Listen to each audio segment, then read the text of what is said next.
Hey guys, so today I'm going to share with you the books I'm hoping to read in May. I nearly forgot what month it was. I will be participating in 2 readathons in May. The first one is Asian Readathon, which is run by Sydney from Read Sydney. It's a readathon to celebrate Asian Heritage Month. It's to promote reading as many own voices books by Asians for the entire month. So the first book I'm hoping to get to is Pachinko. This is by a Korean author and it's a multi-generational story that follows a family and the impacts of the Japanese occupation of Korea. I'm really excited to look into this. I've heard amazing things. Apparently it's a really beautifully written book and I plan to listen to the audiobook. The next prompt is to read a book that features an Asian character or is written by an Asian author that you can relate to. So I have chosen the book Jade City. I relate to this book because the author is a woman and I am a woman. I don't know a whole lot about this except that it's a fantasy book. Sorry, I would give you a little bit more, but I really do want to go into this one blind. I've just heard really amazing things from so many people I trust. The third prompt is to read a book that has an Asian character or is by an Asian author that is different to you. I've selected the book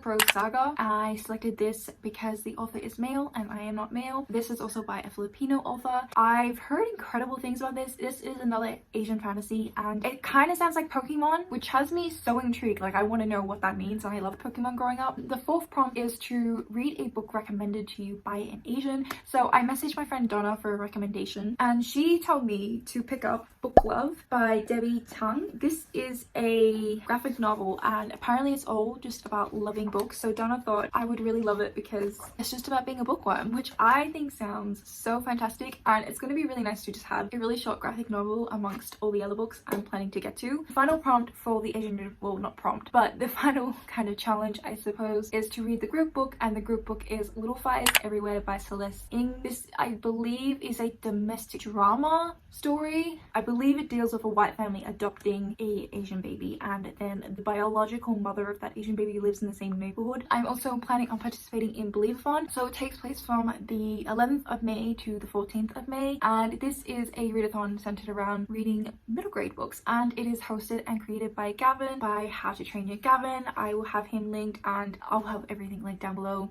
all the Twitters for both readathons and the channels of the creators because I really adore them both. This readathon is fantastic because you got a map and you gotta like follow through with the map.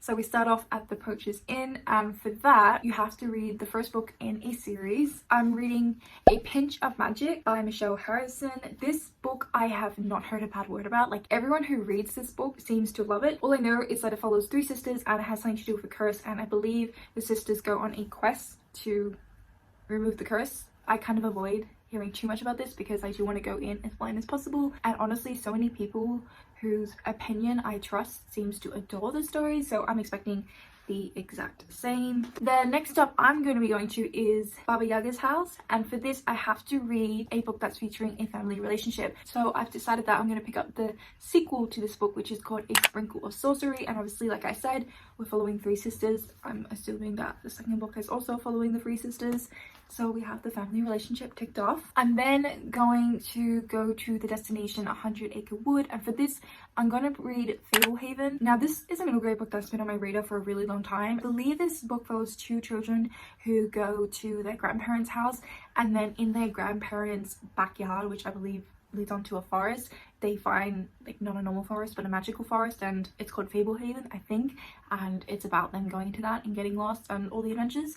That's kind of all I've chosen for now for Believathon, and while I do the readathon I'll decide my other paths of where I want to go. I do have a couple of other books by Asian authors that I want to get to that I'll quickly mention, but I won't talk about in depth. The first one is Under the Pendulum Sun. All I know about this is it's a dark gothic fae story. I also have The Never Tilting World by Rinche Pecco, one of my favorite authors. This book is set in a world where the world has stopped turning, so half the world is set in eternal darkness and the other half of the world is set in eternal light, and it's about the climate effects of that, and I believe that there are a lot of people in here who have elemental magic. I also have The Grace of Kings by Ken Liu. All I know about this is it's a silk punk fantasy and it's often called the Chinese Game of Thrones, so I'm very intrigued. Last but not least I have Never Let Me Go. I just know this is really sad, but yeah, that's kind of it. Those are my reading plans. Please let me know if you are participating in any readathons in May, and yeah, I hope that you all have a wonderful reading month in May, and I hope that you're enjoying whatever you're currently reading, and thank you so much for watching,